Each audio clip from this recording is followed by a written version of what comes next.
आपका स्वागत है द रणबीर शो क्लिप्स में। बस देखते रहो और सीखते रहो। एक बहुत रेलेवेंट सवाल है सारे वर्किंग प्रोफेशनल्स का, टीनेजर्स का, कॉलेज स्टूडेंट्स का, एंड मेरे ख्याल से वो आपकी अब सबसे बड़ी मैसेज है दुनिया के लिए। And I think it's a nice way to summarise the podcast also. Mental health, जो मैंने कहा कि 2 अप्रोचेस होंगे आज के पॉडकास्ट में। पहला अप्रोच सुशांत से रिलेटेड था, दूसरा अप्रोच ये मेंटल हेल्थ से रिलेटेड है। स्पेशली जो भी आपने खुद के मेंटल हेल्थ के बारे में सीखा पिछले 4 सालों में।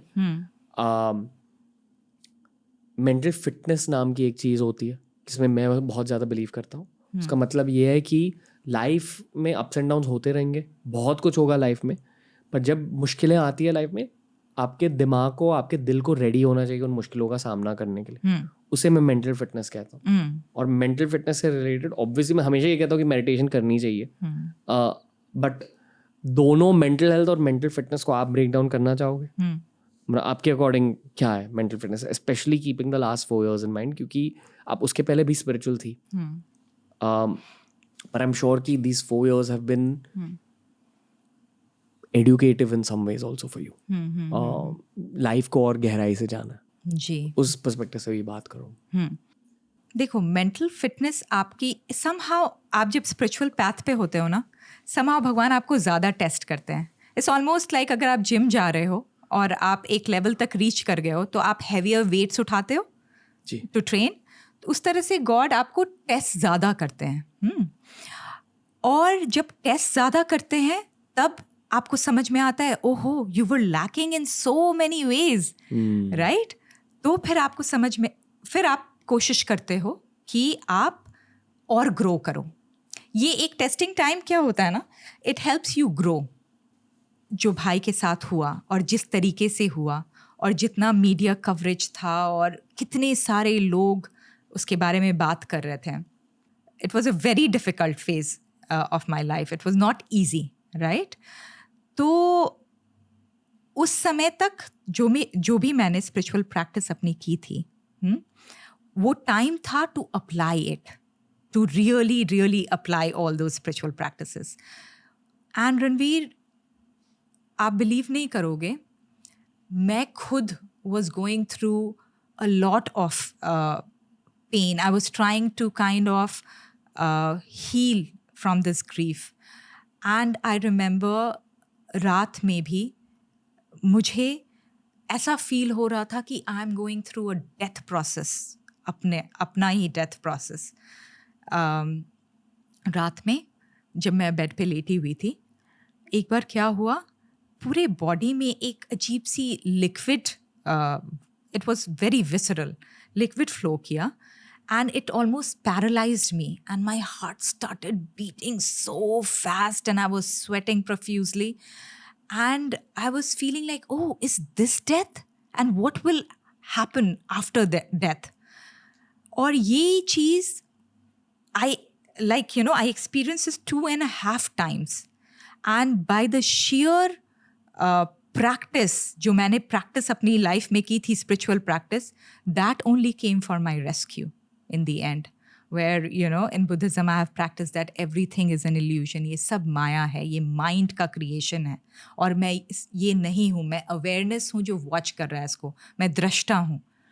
तो I was able to kick that feeling completely, and I came in my drashta bhav, and that thing never happened to me again.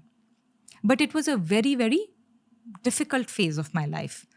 ठीक है? तो इससे आप basically what you are doing when you are doing this, you are kind of imbibing that truth that you have understood deeply in your body. You're embodying it. ठीक है? और ये बहुत important होता है, ये बहुत important होता है। आप जब वो चीज़ यूज़ कर सकते हो जब आपको you are put into that situation. Generally ना मैम, ऑनलाइन वर्ल्ड बहुत नाराज़ हो जाता है जब हम कहते हैं कि give wounds time To heal. ये थोड़ी सी क्लीशेड एडवाइस मानी जाती है इंटरनेट पर। लोग कहते हैं कि ये तो हर कोई कहता है, give it time, sleep over it, but मेरे अकॉर्डिंग ज़िंदगी का सच है कि actually you need to give things time. Specially अगर आप किसी पेन से गुजर रहे हो। You need to give time and attention. हम लोग क्या करते हैं, हम अपने आप को हमेशा डिस्ट्रैक्टेड रखते हैं। कुछ वुंड हुआ, इंटरनल ग्रीफ हुआ, उसको पुश करते हैं, वहाँ अटेंशन नहीं डालना चाहते हैं, because it doesn't feel good when you experience that pain, it doesn't feel good. तो हम उससे भागना चाहते हैं, है ना, उसको सप्रेस करना चाहते हैं। बट तरीका यही है उसको ट्रांसम्यूट करने का। Basically we have to sit with the pain. तो वही मैंने किया Ranveer.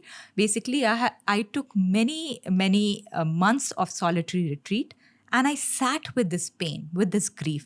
I let it brim up. ठीक है, जो भी traumas हैं उसको मैं I let it come up in my system and I watched it. I watched it as a drashta, as awareness. And I saw it turning into something beautiful. रोना आता था मेडिटेशन में?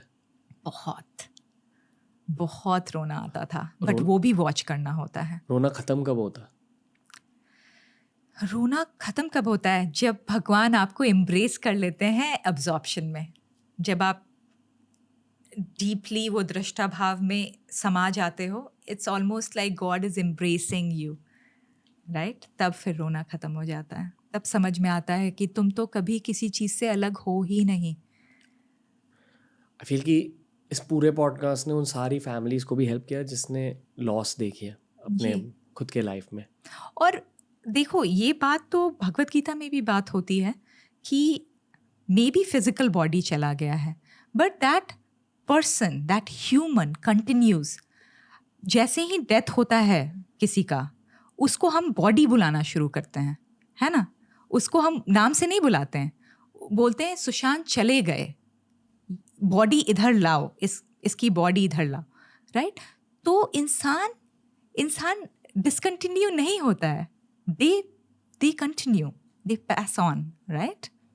Sometimes as a legend in society. Yes, guiding as a guiding star, being a guiding star for many. As a guiding star, जो आप भी हो। तो श्वेता दी, thank you. जो मैंने आपको ऑफ कैमरा कहा कि जब पहली बार आपको देखा तो लगा कि ये मेरी बहन ही खड़ी है मेरे सामने। तो just we give you all the love from this full team. I know कि ऑडियंस आपसे यही कहना चाहती है। एक छोटी रिक्वेस्ट है कि डेफिनेटली कमेंट सेक्शन पढ़ो, क्योंकि you will get to know कि लोग आपके और आपके फैमिली के बारे में क्या सोचते हैं।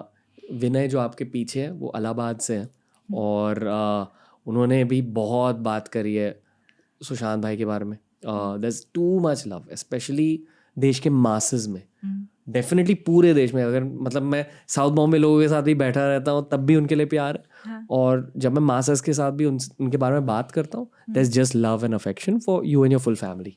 क्योंकि एक इंसान की पहचान लॉन्ग टर्म में उनके वर्क की वजह से होती है और उनके जज्बातों की वजह से होती है। That's what people remember other people for जी। एंड उनके हार्ट के वजह से होती है, राइट? वो कितने लोगों को कितना हेल्प किए, राइट? केरला में जब आया हुआ था फ्लड, उन्होंने जस्ट 1 करोड़ ऐसे ही डोनेट कर दिए। तो इस तरह का हमेशा वो काम करते रहते थे। He used to feel for others. I think लोग उनके नेचर को काफ़ी अच्छे से जानते हैं। आज और जाना उनके नेचर के बारे में, बट किसी इंसान का नेचर डिसाइड होता है उनके फैमिली एनवायरनमेंट की वजह से। एंड प्लस वो सबसे छोटे थे, तो आप सारे उनके पेरेंट्स थे इन सम वे। तो it says a lot about you guys as well. I am glad कि आपने मेरी टीम को ये अपॉर्चुनिटी दी। तो थैंक यू श्वेता दी। अगर आपको ये क्लिप अच्छा लगा तो ऐसे ही 1000 क्लिप्स अपलोड किए गए हैं इस चैनल पर। बस देखते जाओ और सीखते जाओ।